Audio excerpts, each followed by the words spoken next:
ठीक है, today we are going to have a lecture on Clausius-Clapeyron's equation. ठीक, one of the most important topic in chemical equilibrium, that is in phase equilibrium too.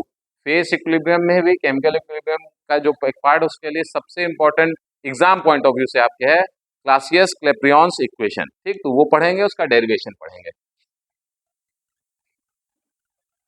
Heading डाल लीजिए.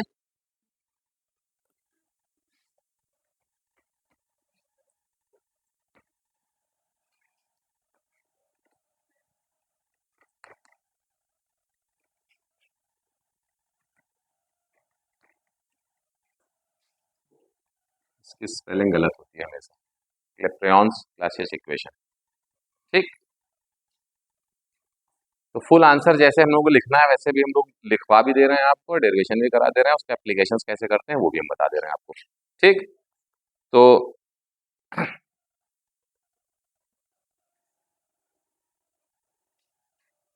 लिखते चलिए इसको. लिखिए. Fundamentally it is very important. Fundamentally it is very important. Fundamentally it is very important and extensively used. Fundamentally, it is a very important and extensively used in phase equilibrium.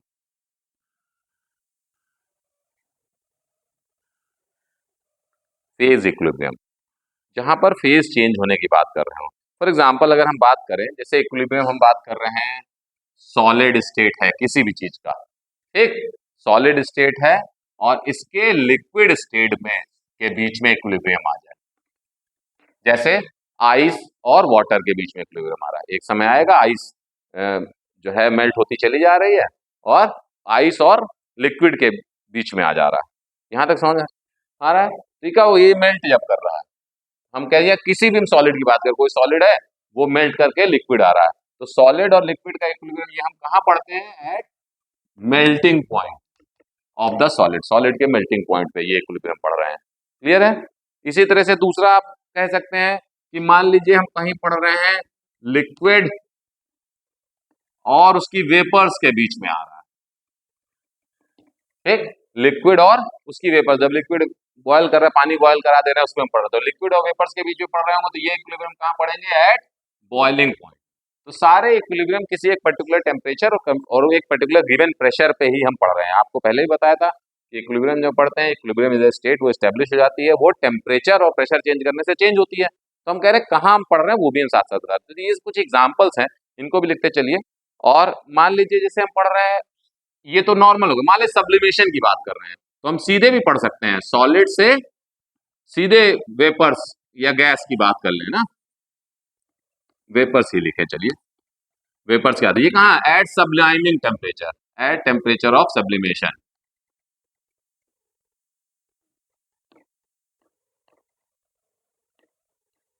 Temperature of sublimation पढ़ रहा है. ठीक, same चीज बेटा हम लोग पढ़ सकते हैं कि मान लीजिए कोई ऐसा सॉलिड है जो दो फॉर्म में एग्जिस्ट करता हो.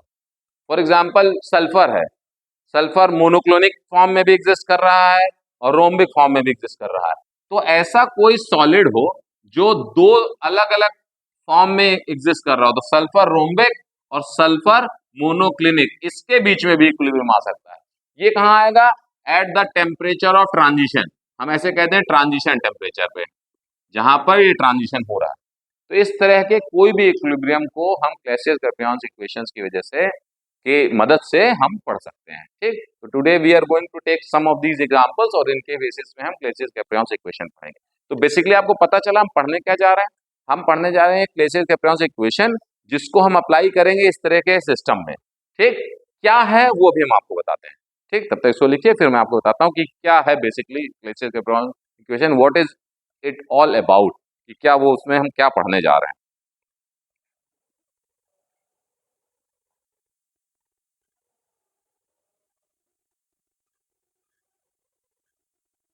ठीक, ये एग्जांपल्स लिख लीजिए, तो उसके बाद जो है हम लोग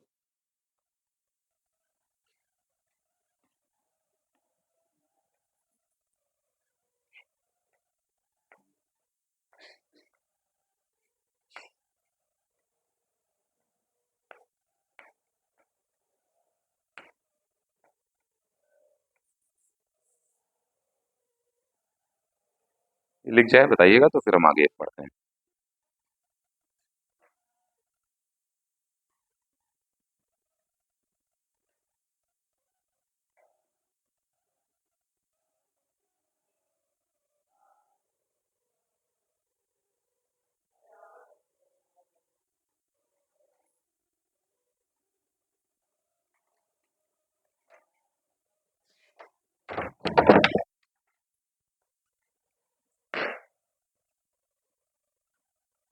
ठीक, लिख गया, मिटा दूं? तो इस तरह का कोई भी इक्विलिब्रियम हम पढ़ सकते हैं इसकी मदद से। एक दो एग्जांपल लेंगे और उसको समझेंगे। नीचे इसमें लिख लीजिए, in general any two phase, in general any two phase, any two phases of a substance, in general any two phases of a substance, मतलब कि कोई सॉलिड या लिक्विड फेज की हम बात कर रहे हैं, या सॉलिड और वेपर्स की बात कर रहे हैं, या लिक्विड और सॉलिड की बात कर रहे हैं। Any two phases of a substance at equilibrium with each other,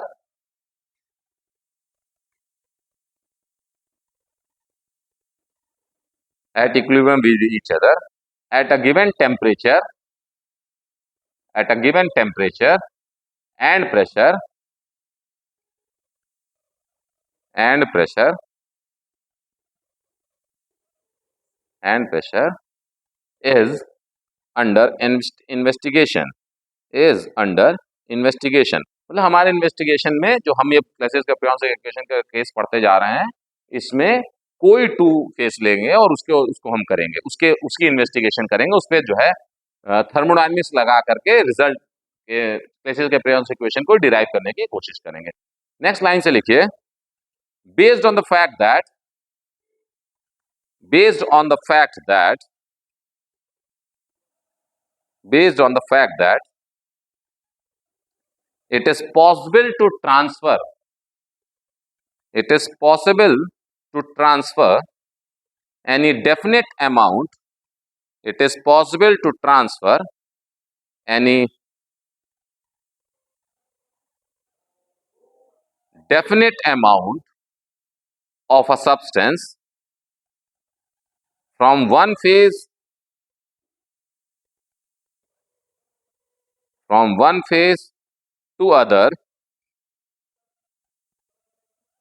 to other in a very slow, in a very slow manner, in a very slow manner, maintaining, maintaining thermodynamic reversibility, maintaining thermodynamic reversibility,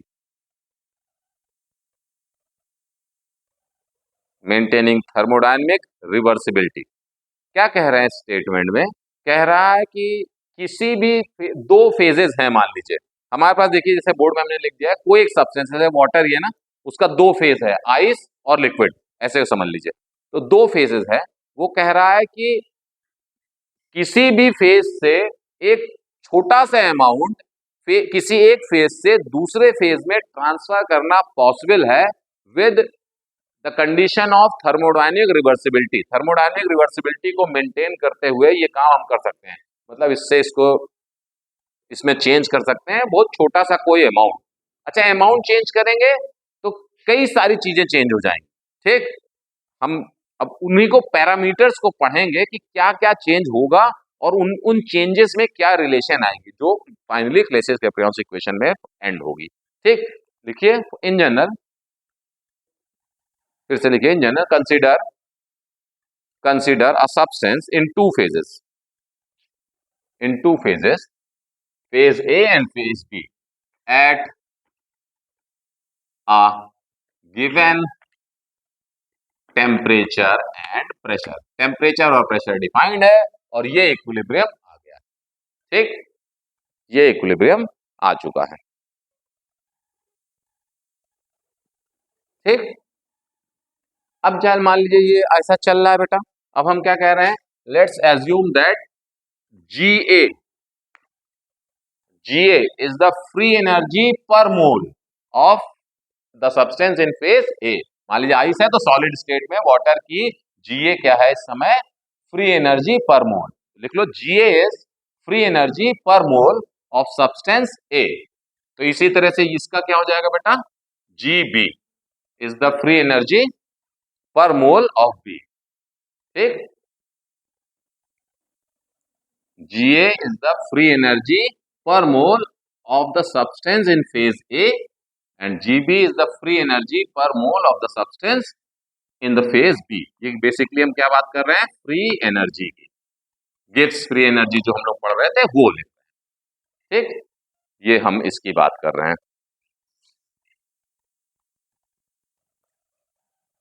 ठीक, अब आपको पता है at equilibrium, at equilibrium अगर हम मान लिए ना कि इक्विलिब्रियम है, at equilibrium we have a condition that GA is equal to G, ये हमें पता है। एट इक्विलिब्रियम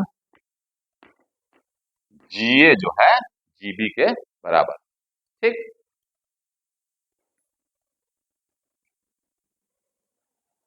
मतलब हम कह सकते हैं डेल्टा G इक्विलिब्रियम में क्या है, 0। ठीक, हम कह सकते हैं डेल्टा G इक्विलिब्रियम में 0 है। GA GB पता है, बता दिया क्या है, GA क्या है, फ्री एनर्जी पर मोल, एक मोल की फ्री एनर्जी। ठीक, ए जब वो फेज ए में है, और GB क्या है, free energy per mole of the same substance when it is in phase B, B phase में आ गया, जैसे सॉलिड से लिक्विड में चला गया या सॉलिड से गैस में चला गया, उस समय की बात कर रहे हैं।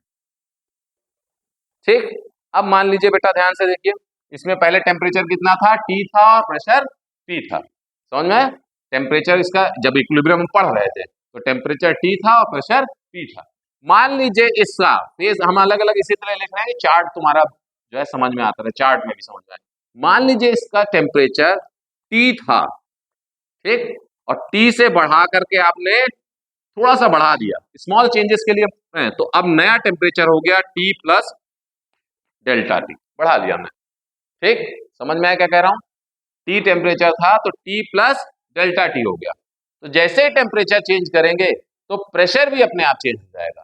तो ये क्या करेगा, ये करस्पॉन्डिंग चेंज ला देगा प्रेशर में। तो प्रेशर पहले जो P था वो अब क्या हो जाएगा, P प्लस डेल्टा P। जितना चेंज किया है टेम्परेचर में उसके करस्पॉन्डिंग प्रेशर में भी चेंज आ जाएगा। इसको लिख लीजिए, for any small change, any small change, किसमें किसमें पढ़ रहे हैं, T में किए, T प्लस डेल्टा T किए, तो प्रेशर ऑटोमेटिकली P से P प्लस डेल्टा P हो गया। या हम स्मॉल की बात कर रहे हैं बेटा, तो हमें डेल्टा ना लिख करके हम D लिख दें, कोई प्रॉब्लम है किसी को, बहुत छोटा, थोड़ा चेंज बड़ा होता है तो डेल्टा लिखते हैं, हम छोटे चेंज की बात कर रहे हैं तो हमने DP लिख दिया। ठीक, अभी एक लाइन हम और लिखाते हैं, डेल्टा को कहते हैं फॉर स्मॉल चेंज, उसको D करते तो सीधे भी हम लिख सकते हैं। ठीक है, यहां तक समझ में आया। अब आप देखिए, अगर इनमें चेंज किया है हमने, T से ये चेंज कर दिया है तो प्रेशर ऑटोमेटिकली ये चेंज हो गया। तो अब आपको समझ में आना चाहिए कि क्या होगा, इनकी फ्री एनर्जी भी चेंज हो जाएगी ना। तो फ्री एनर्जी में चेंज कर, 10 चेंज इन फ्री एनर्जी लिख सकते हैं हम। देखो बताओ बेटा, पहले क्या थी फ्री एनर्जी चेंज, GA थी, अब क्या आ जाएगी, GA पहले थी, अब क्या हो जाएगी, GA प्लस DGA, थोड़ा सा चेंज आ गया। इसकी क्या हो जाएगी, पहले कितनी थी, GB थी, पहले इसकी GB थी, अब क्या हो जाएगी, GB प्लस DGB। कोई प्रॉब्लम है, ठीक, देखो बिल्कुल सिंपल चल रहा है फेज। अभी हम रिपीट करते हैं, पहले लिख लो फिर हम रिपीट करते हैं इसको।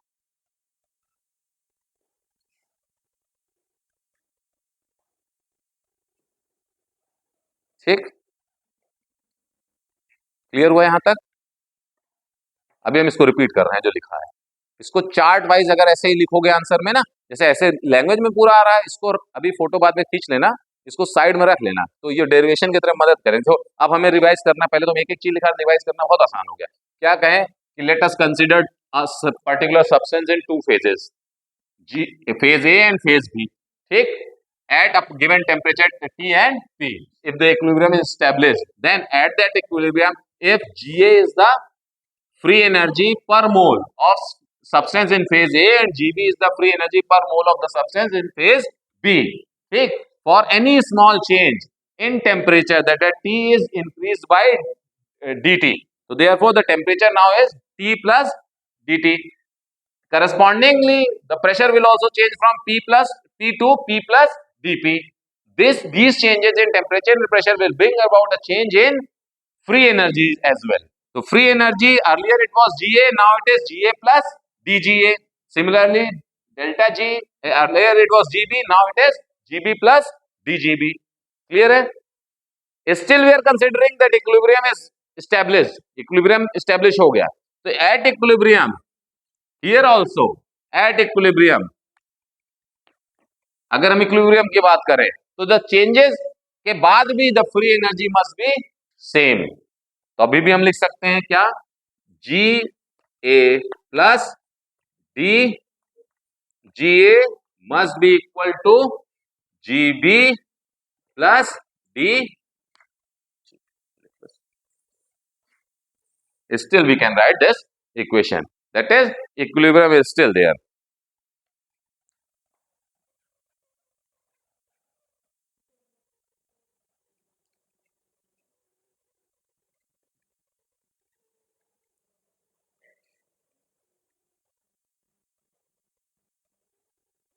Equilibrium is still exists, therefore we can write this equation too.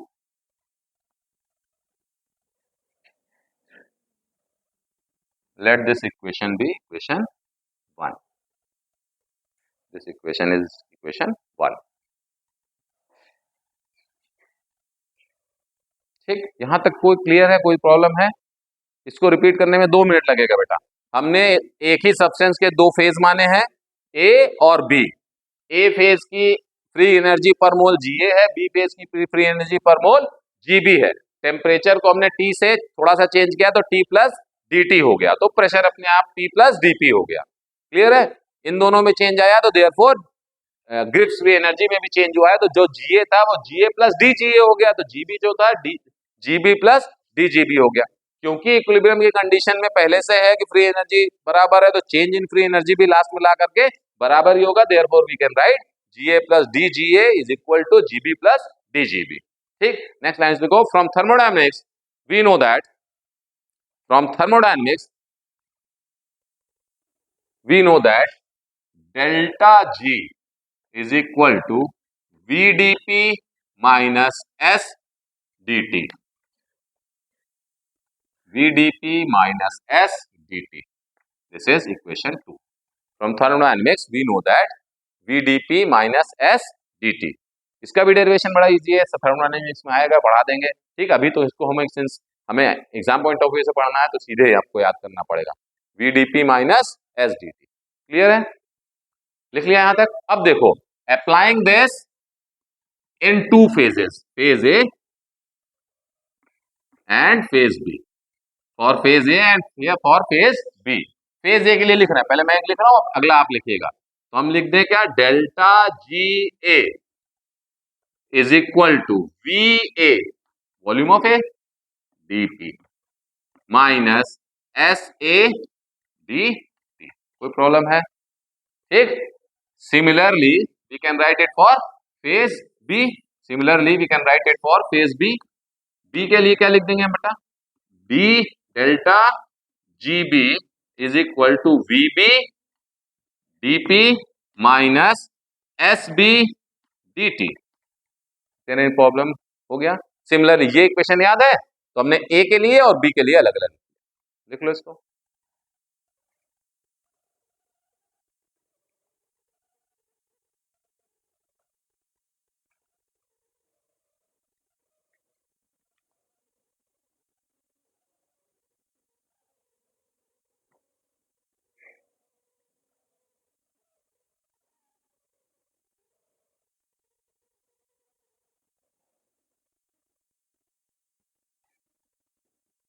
ठीक है, आगे चलें.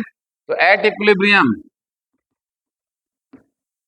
हम उसी इक्विलिब्रियम पे पढ़ रहे हैं तो चेंज इन फ्री एनर्जी फिर से जीरो है, change in free energy zero है तो जीबी माइनस जीए जीरो आएगा। ठीक, जैसे पहले लिखा है जीए जीबी दोनों बराबर हैं, तो जीबी माइनस जीए जो है दोनों आएगा, जीरो आएगा। तो हम लिख सकते हैं delta G A is equal to delta G B.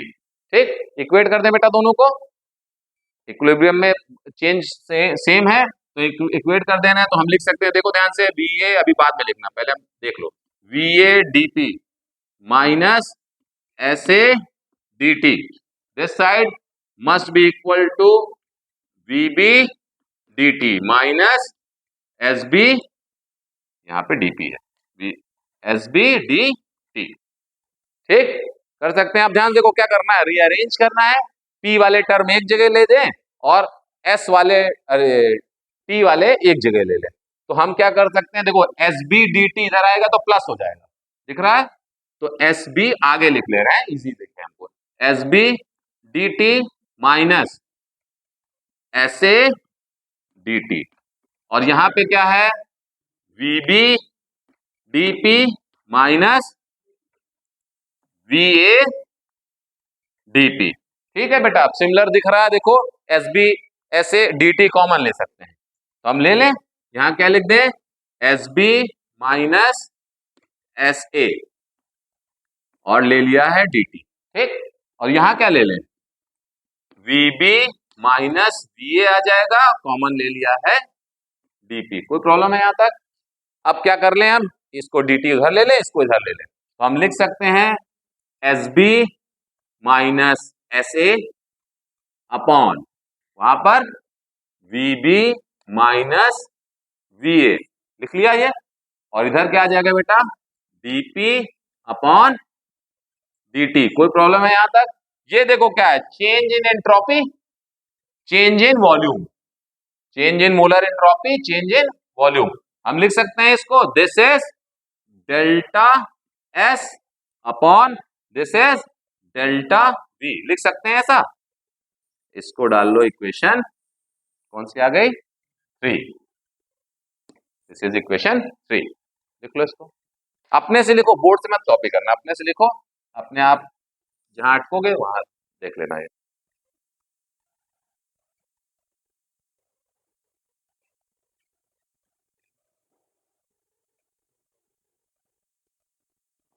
अगर इसको डिफाइन करना हो तो VB is the molar volume of phase B, VA is the molar volume of phase A, इसी तरह से molar entropy of phase B, molar entropy of phase A, लिख लो इसको।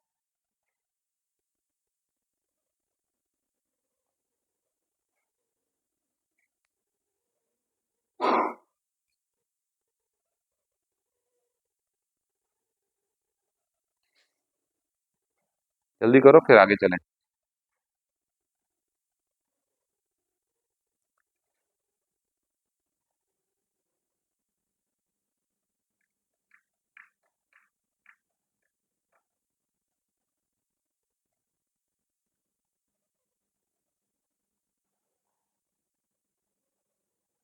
ठीक, आगे लिखें।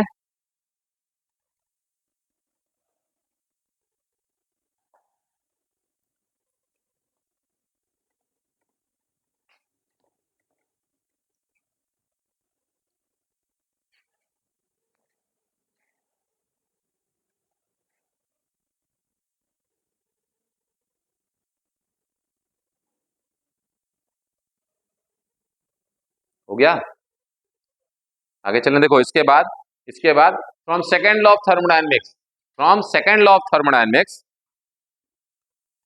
We know that delta S is equal to Q by T, सबको पता है, delta S is equal to Q by T,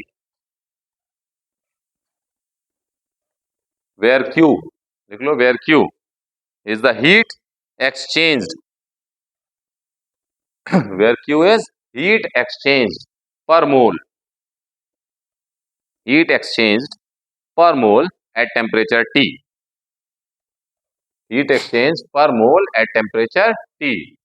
और डेल्टा S क्या है, डेल्टा S भी लिख लो, delta S is entropy change.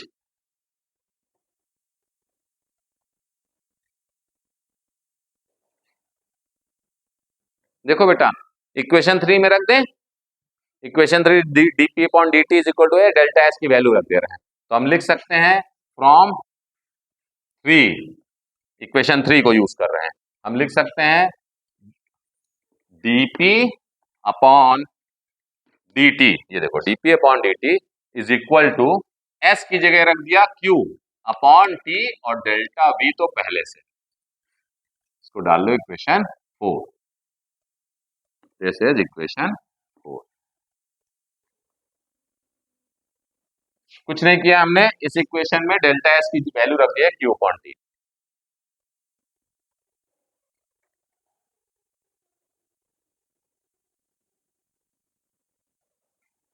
ठीक, तो हम इससे देखते हुए ये लिख सकते हैं, ध्यान से देखिए, इस इक्वेशन को देख के हम लिख सकते हैं dp upon dt is equal to, same वही चीज है, बस एक बार हम अलग से लिखना चाह रहे हैं, q अपॉन t।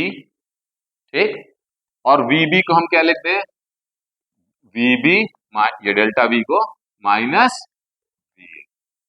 देखो यही है, एक फॉर्म है क्लेसियस-क्लैपेरॉन इक्वेशन का।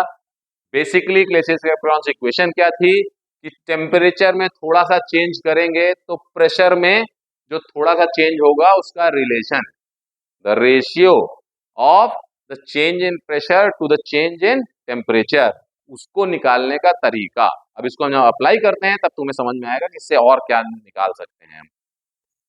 ठीक, जब वहां डीपी क्या है बेटा, DP is small change in pressure, किसके हुए, as a result in the small change in temperature. ठीक, क्या होगा, वॉल्यूम में चेंज आएगा, वो वॉल्यूम का चेंज कर रखा है।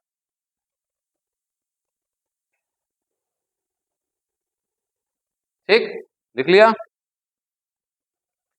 लिखो, let's apply this, let's apply this, let's apply this to some simple, to some simple, let's apply this to some simple equilibrium. Apply कर रहे हैं हम सम सिंपल इक्विलिब्रियम्स में। ठीक, सबसे इजी जो इक्विलिब्रियम हमको देखने को मिलता है वो क्या है बेटा, H2O लिक्विड, ये रोज आप लोगों को घर में दिख जाता है, H2O लिक्विड से H2O वेपर्स। ठीक है, ये दिख गया, ये कहां पे दिखता है बेटा, at boiling point of water, BP ना, एट BP ये दिखता है, इसमें अप्लाई करते हैं हम लोग। क्लियर हुआ, इसको देखते हैं, बस ये लास्ट है, इसको देख लो, खत्म करते हैं। ठीक, H2O लिक्विड से H2O वेपर्स।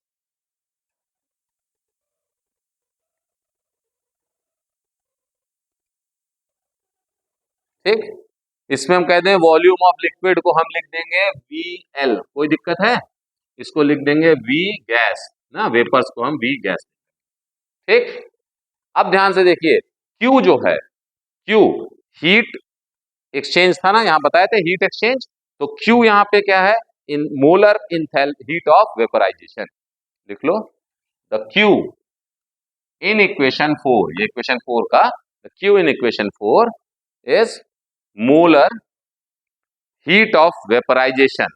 Q क्या है, हीट जो है क्या, molar heat of vaporization, delta HV, molar heat of vaporization. ठीक, तो हम इस क्लेसियस-क्लैपेरॉन इक्वेशन, इसके लिए अगर हमें लिखनी है बेटा, तो इसके लिए क्लेसियस-क्लैपेरॉन इक्वेशन क्या हो जाएगी, ध्यान से देखिए, वही dP अपॉन dt, दिख गया, dP upon dt is equal to Q की जगह क्या आ जाएगा, डेल्टा HV अपॉन, नीचे क्या आ जाएगा, T तो है ही, volume of gas minus volume of liquid. आ गई क्लेसियस-क्लैपेरॉन इक्वेशन 2 नंबर में, सीधे लिखने के लिए आ जाएगा, for equilibrium between water and water vapours, लिख दिया आपने। ठीक, ये निकाल, क्लियर हुआ। सेम एक और एग्जांपल लिखते हैं। मान लीजिए हम दूसरा एग्जांपल हम पढ़ने जा रहे हैं H2O सॉलिड मतलब आइस, ठीक है बेटा, आइस, H2O सॉलिड और H2O लिक्विड के लिए पढ़ना है, H2O लिक्विड इसके बीच में पढ़ना है।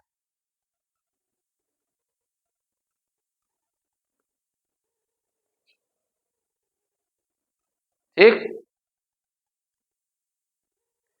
सॉलिड से लिक्विड, देखो सीधे हम लिखें dP upon dt is equal to, अब क्या है, delta H heat of vaporisation था, यहां डेल्टा H F लिख दें, heat of fusion, solid fuse हो जा रहा है, लिक्विड और सॉलिड, यहां पे सॉलिड फ्यूज हो जा रहा है लिक्विड, ठीक, तो डेल्टा H फ्यूजन, और नीचे क्या आ जाएगा T, और यहां पे क्या आएगा बेटा, volume of liquid minus volume of solid. Yes, तो जितने तरह के आपको लिखने जाए सब में क्या इसको आइडेंटिफाई करना होगा आपको, ये डेल्टा H ऑफ वेपराइजेशन है, ये डेल्टा H ऑफ फ्यूजन, ठीक।